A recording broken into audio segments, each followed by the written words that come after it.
उत्तल दर्पण में जब वस्तु अनंत और ध्रुव के बीच स्थित हो। उत्तल दर्पण में देखेंगे जब वस्तु अनंत और ध्रुव के बीच में स्थित होता है तो प्रतिबिंब कैसा बनता है। तो देखिए हेडिंग है, जब वस्तु अनंत और ध्रुव के बीच में स्थित हो। और हम सब जानते हैं कि उत्तल दर्पण में जो वस्तु होता है कहाँ कहाँ पे रखा जाता है, तो केवल अनंत पर और अनंत और ध्रुव के बीच ही रखा जाता है। तो लास्ट इसका जो हेडिंग है, लास्ट हेडिंग क्या है, जब वस्तु अनंत और ध्रुव के बीच स्थित हो। तो जब वस्तु अनंत और ध्रुव के बीच स्थित हो तो वस्तु और डैश से आने वाली पहली किरण मुख्य अक्ष के समांतर दर्पण से परावर्तन के पश्चात मुख्य फोकस पर आती हुई प्रतीत होती है तथा दूसरी किरण वक्रता केंद्र पर आती हुई प्रतीत होती है। दर्पण से परावर्तन के पश्चात वापस उसी मार्ग में लौट जाती है और ये दोनों परावर्तित किरणें बिंदु आई पर मिलते हुए प्रतीत होती हैं। अतः वस्तु और डैश का प्रतिबिंब आई आई डैश है, जो वस्तु से छोटा, सीधा, आभासी तथा ध्रुव तथा मुख्य फोकस के बीच बनता है या बनेगा। अब फिगर की बात करें डायग्राम की तो कैसे बनेगा। तो सबसे पहले उत्तल दर्पण बनाते हैं। तो पॉलिश जो है कहाँ पे होगा, अंदर की ओर, तो रिफ्लेक्शन बाहर से होगा। ठीक, मुख्य अक्ष हो गया, ध्रुव हो गया और मुख्य फोकस और वक्रता केंद्र। इस बार वस्तु को कहाँ रखना है, अनंत, और इसको मान लेते हैं अनंत है और ध्रुव के बीच। मैं कहूँ ये वस्तु है, वस्तु का नाम मैं दे दिया हूँ ओ डैश।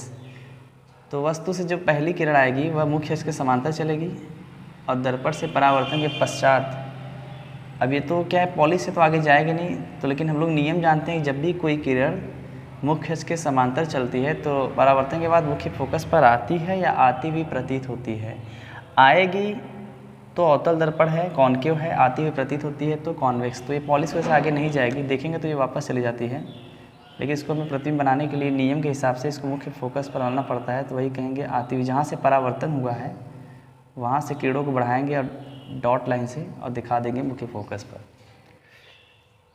तथा दूसरी किरण कैसे जाती है, वक्रता केंद्र पर आती हुई प्रतीत होती है। वक्रता केंद्र पर तो आएगी नहीं, तो आती हुई सिर्फ क्या होगी, प्रतीत होगी।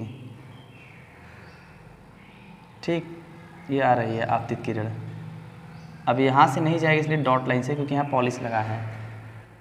ये देखिए, और परावर्तन के बाद वापस उसी मार्ग में चली जाती है, क्योंकि वक्रता केंद्र से जब भी कोई किरण आती है, तो वक्रता केंद्र पे जब भी कोई किरण आती है तो इसकी प्रकृति ये है कि परावर्तन के बाद वापस उसी मार्ग में चली जाती है।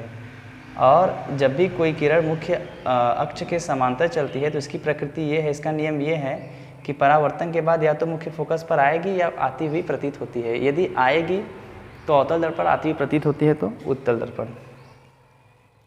अब ये दोनों किरणें जहाँ एक दूसरे को मिलती या जहाँ पे मिल रही हैं वहीं पे क्या होगा, एक बिंदु का नाम दे दिए हैं आई।